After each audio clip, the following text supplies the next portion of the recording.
Hello à toi qui es gourmand, j'espère que tu as passé une très belle semaine avec ce soleil, avec ces températures un peu plus printanières qui arrivent, c'est vraiment agréable. Aujourd'hui on va se retrouver avec une recette de mooncake, mais avant de te parler de l'histoire et de comment on peut faire les variantes de ces petits gâteaux, j'espère que tu as pu quand même voir la dernière vidéo que j'ai pu faire avec Jessica avec la recette de boboon et de loklak. Et d'ailleurs, si tu connaissais ces plats-là ou que justement tu ne les connaissais pas, n'hésite pas à les mettre dans le commentaire de la vidéo. Je serais très curieuse de savoir un peu tes goûts, tes préférences et si tu connaissais déjà ces plats. Alors concernant la recette du jour, comme je te l'ai dit, c'est les mooncakes qu'on va faire, donc les gâteaux de lune. Avant de te raconter l'histoire, je t'explique qu'il y a deux variantes principales, on va dire, parce que maintenant il y en a plein. Il y a deux variantes principales à ces petits gâteaux.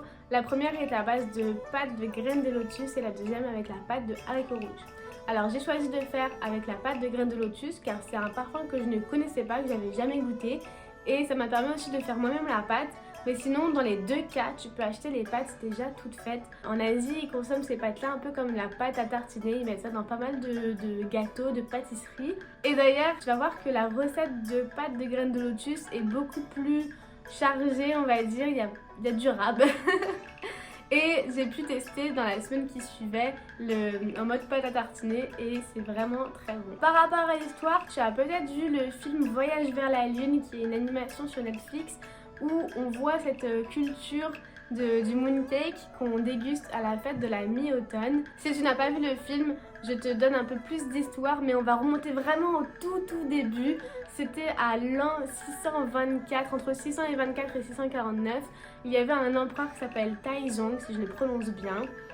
Et cet empereur gagnait une bataille et pour être récompensé, on lui a offert des petits gâteaux qui sont du coup les mooncakes.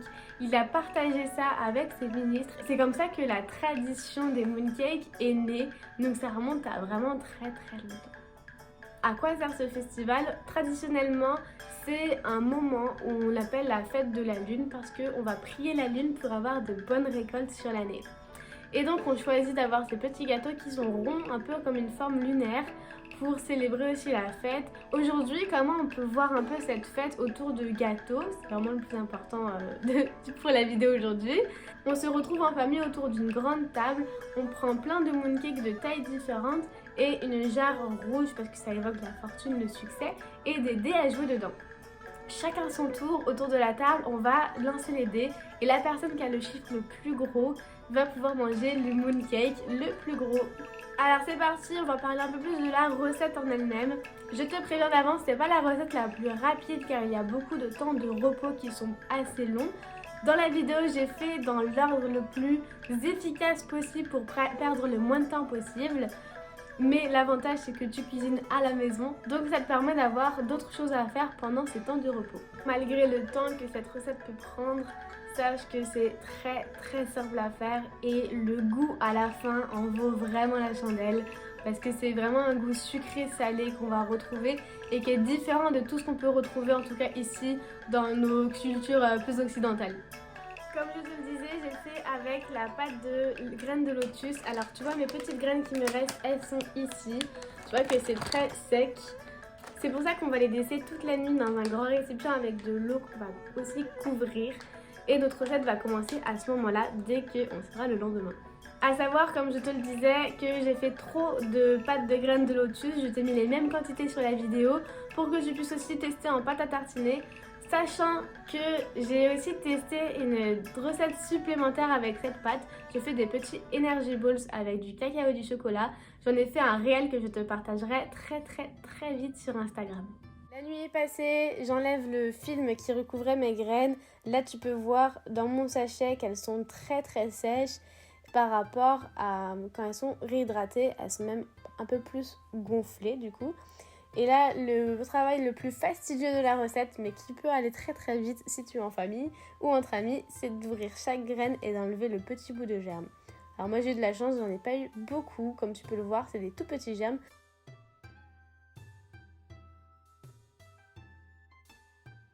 Tu vois toutes mes graines qui sont décortiquées.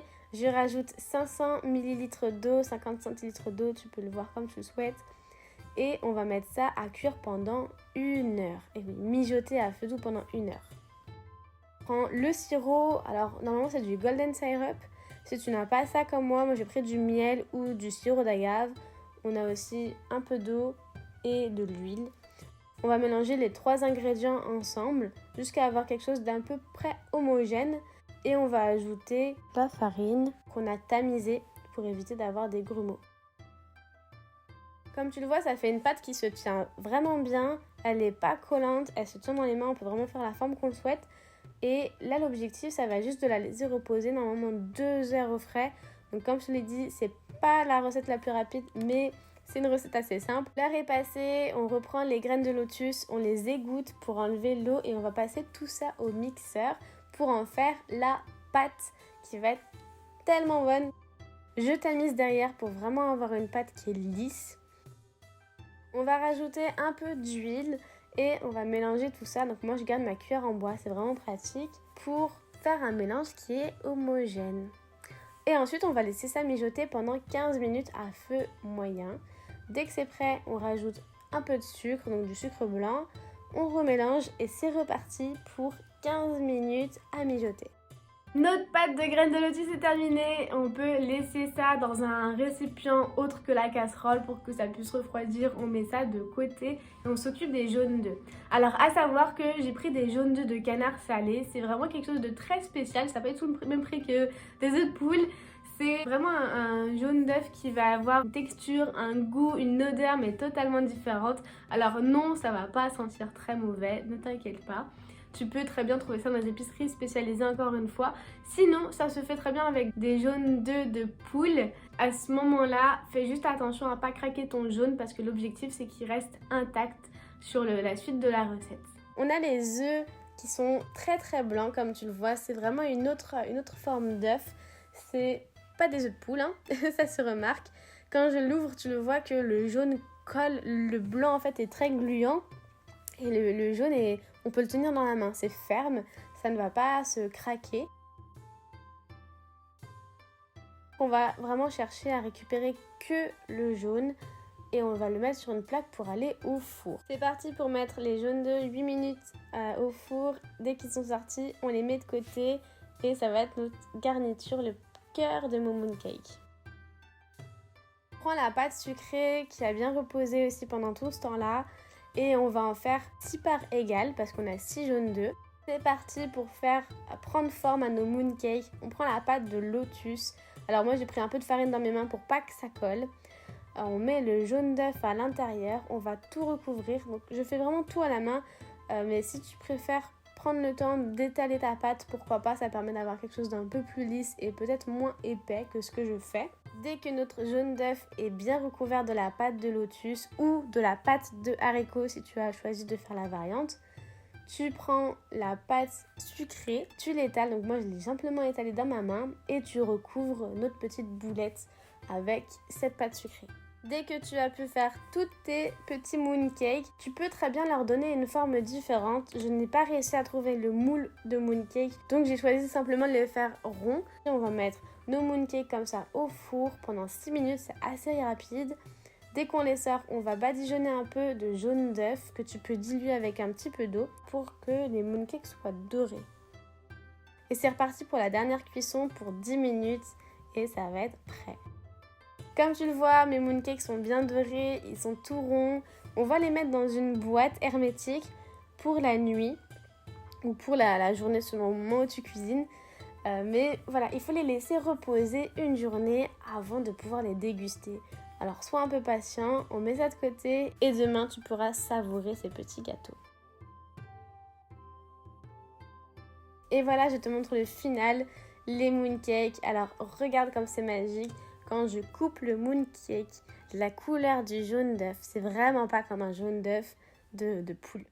C'est fini, on a fini notre recette de mooncake. Je te laisse apprécier ça demain et honnêtement, même si cette recette elle peut te paraître longue vue comme ça, tu vas voir que c'est vraiment bon. On a ce mélange sucré-salé qui est hors du commun, qui réveille un peu nos papilles, qui est très original et Vraiment pour goûter ça, je te conseille de le tester toi-même, de faire ta recette. Si ça t'a plu, mets un petit like, abonne-toi et n'hésite pas à mettre un commentaire. Si tu as des questions aussi, n'hésite pas à aller directement sur mon Instagram pour que je te réponde plus rapidement. En tout cas, on se retrouve samedi prochain pour une recette de gyoza avec Jessica aussi. On sera toutes les deux. On a fait des gyoza au porc, c'est les petits raviolis qu'on trouve dans les restos, surtout japonais. Parfois, c'est aussi appelé raviolis pékinois. Ça varie un peu des noms. Et tu vas voir que pour cette vidéo, on a acheté la pâte toute faite, mais on a fait la garniture nous-mêmes. Une recette qui est extrêmement rapide. La pâte, tu peux aussi la faire toi-même, bien sûr. Mais là, pour avoir une pâte qui se tient vraiment bien, on s'est dit, allez, autant l'acheter, c'est quand même pas cher, autant en profiter. Sur ce, je te souhaite un excellent week-end, une très belle semaine. On se retrouve samedi prochain pour les gyoza. Ciao les gourmands!